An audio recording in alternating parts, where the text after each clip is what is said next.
안녕하세요, 천유입니다. 오늘 물고기 키우기 마지막 시간.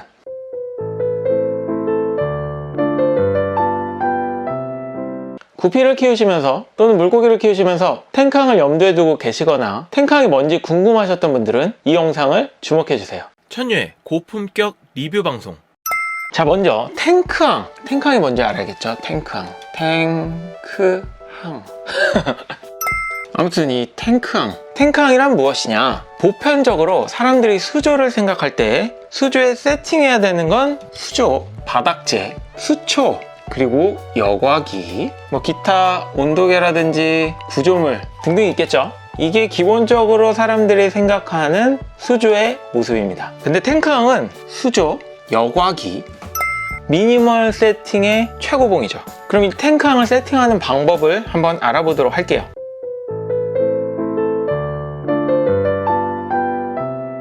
일단은 지금 보이시는 것처럼 수조가 필요하고 여과기를 달아주시면 됩니다. 이때 수조는 너무 작은 것보다는 30 그리고 위로는 30 큐브항 또는 30 하이, 이 정도 사이즈, 좀 큰 사이즈의 수조가 확실히 탱크항을 할 때 좋은 것 같아요. 그리고 여기 여과기는 많이들 사용하시는 스폰지 여과기, 화면에 보이는 스폰지 여과기 있죠? 스폰지 여과기를 사용하시고, 밑에 기포기는 조용한 거 좋아하시는 분들은 국민 기포기죠, 요거. 또는 저는 현재 브루아를 사용하고 있는데 수조가 두 개다 보니까 기포기 하나로는 조금 부족해서 브루아를 사용하고 있는데, 뭐 그렇게 좋은 것까지는 아니고 요 정도면 괜찮을 것 같아요. 요거는 가성비로 소문나 있는 팔라딘 브루아입니다. 여기서 주의해야 될 점은, 여기다가 물을 싹 채웠을 때, 수조에 물을 싹 채웠을 때 여과기는 물에 대비해서 최대한 빵빵하게 가져가시는 게 좋습니다. 스폰지 여과기를 저처럼 두 개를 세팅하셔도 되고, 이렇게 안쪽에 두 개 이렇게 있죠? 이 두 개를 세팅하셔도 되고, 왼쪽에 보이시는 것처럼 이런 박스형 여과기를 설치하셔도 돼요. 그리고 여기에 조금 심심하다 싶으면 뭐 조그마한 구조물 같은 거, 이 정도만 세팅해 주시면 탱크항 완성. 쉽죠?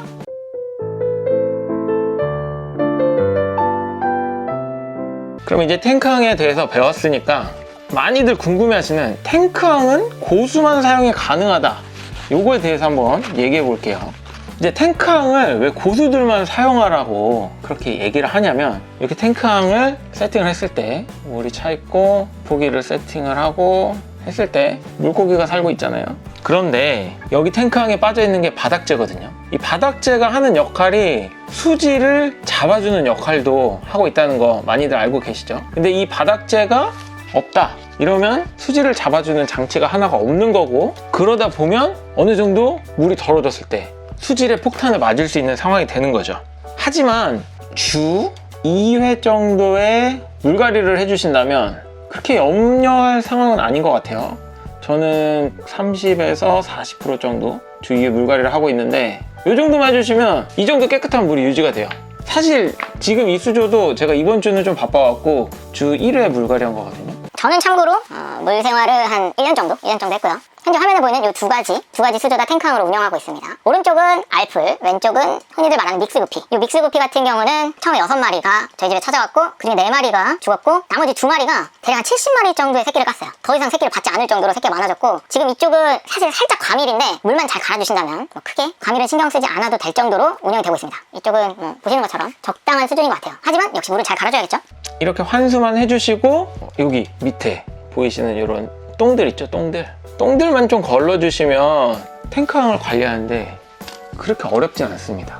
꼭 고수가 아니어도 몇 달 정도만 운영해 보시면 바닥재를 까는 어항보다 훨씬 관리가 쉬운 어항이 아닌가, 저는 그렇게 생각을 해요. 다만 여기서 주의하실 점이 하나 있습니다. 뭐 이거는 모든 수조에 다 포함이 되는 얘기인데, 처음 수조를 세팅하시고 개체수를 늘리실 때 보통 많이들 마트나 뭐 지인들이나 뭐 어느 곳에서든지 물고기를 엄청 많이 사와가지고 한 번에 다 넣으시는 경우가 있어요. 이런 경우는 절대 안 된다. 이거는 누구라도 물 잡는 거에 실패할 수밖에 없다. 저는 보통 물을 어떻게 잡냐면, 뭐 물잡이 특공대 뭐 이런 얘기 많이 쓰시죠? 특공대 이런 거 안 쓰고, 이 엄청나게 큰 항에 치어들부터 서서히 구피를 키워 나갑니다. 얘네들이 어느 정도 컸을 때는 이 여과기 안에 미생물이 얘네에 맞춰서 같이 커가거든요. 그러면 물잡이를 따로 할 필요 없이 이 아이들이 잘 살 수 있는 물이 돼 있어요. 여기다가 개체수를 추가하고 싶다 이러면 한 번에 많이 하지 마시고, 저는 보통 3마리에서 6마리까지 단계적으로 좀 이렇게 넣어서 개체수를 늘리는 편입니다. 이렇게 하면 물잡이는 어렵지 않다.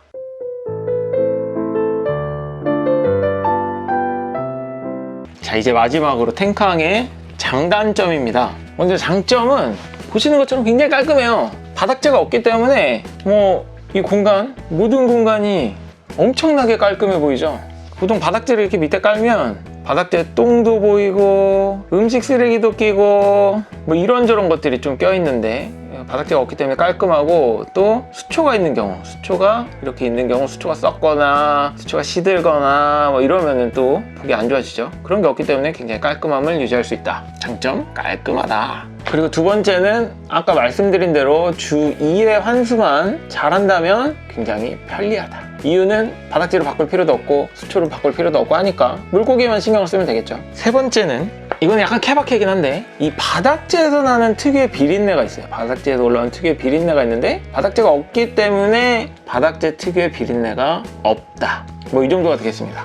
단점은 아까도 얘기했지만 바닥재가 없는 경우 수질이 급격하게 나빠질 수 있다. 수질 저하 문제가 있겠죠. 하지만 이거는 환수, 제때제때 환수하시면 잡을 수 있다는 거. 그리고 이게 최고의 단점인데, 탱크항의 최고의 단점은 이 밑에 보이는 똥들 있잖아요. 이 똥들이 너무 잘 보여요.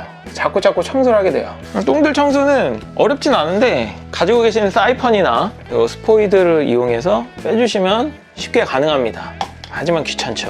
그래서 두 번째 단점은 똥이 잘 보인다. 그리고 마지막 단점은 취향에 따라서 좀 심심해요. 이제 수조를 이렇게 물고기만 키우기 위해서 운영하시는 분들이 계시고, 수조를 만드시고 바닥재도 예쁘게 깔고 안에 인테리어도 예쁘게 하고 집도 짓고 나무도 심고 과일도, 미안합니다, 아무튼 이렇게 관리하는 걸 좋아하시는 분들이 계신데 이런 게 안 된다는 점, 이런 거는 좀 심심할 수 있다. 이렇게 해서 이 정도의 단점이 있을 것 같아요.